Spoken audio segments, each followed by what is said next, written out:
এবার সাকিবের ঘর পুড়িয়ে দিল দুর্বৃত্তরা। দাউ দাউ করে আগুনে জ্বলছে সাকিব খানের শখের বাড়ি।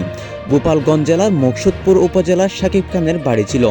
ডুপ্লেক্স বাড়িটি প্রায় 10 কোটি সমপরিমাণ টাকা নিয়ে তৈরি করা হয়েছিল। সাকিব তার কেরিয়ার ইন্ডাস্ট্রির টাকা নিয়ে এই বাড়িটি তৈরি করেছিল। স্থানীয় ব্যক্তিরা বলেছেন, ছাত্রলীগ এবং আওয়ামী লীগের কিছু কর্মী যেদিন প্রধানমন্ত্রী পদত্যাগ করেছিলেন সেদিন সন্ধ্যায় বাড়িটি পুড়িয়ে দিয়েছিল। তবে যারা পুড়িয়েছেন তাদের সন্ধান এখনও কেউ পায়নি। এই বিষয়ে শাকিব খান এখনও মুখ খুলেননি সোশ্যাল মিডিয়ায়। পরবর্তীতে তিনি একটি পোস্টের মাধ্যমে সবার কাছে দোয়া চেয়েছিলেন। সবাই শাকিব খানের জন্য দোয়া করবেন, অবশ্যই কমেন্ট বক্সে আমিন লিখে যাবেন। কারণ তিনি ছাত্রদের পক্ষে ছিলেন এবং আন্দোলনের সময় তিনি অনেক ছেলেদের এবং অনেক বাস্তুহারাদের সাহায্য করেছিলেন। গত কিছুদিন ধরে যেহেতু শাকিব খান ইন্ডিয়ার মধ্যে ছিল, কারণ তিনি তুফান মুভির রিলিজ করতে গিয়েছিলেন, এবার দেশ থেকে ফিরে ছাত্রদের সংবর্ধনা জানাবেন। আশা করি শাকিব খান বাংলাদেশের জন্য ভালো কিছু বয়ে আনবে।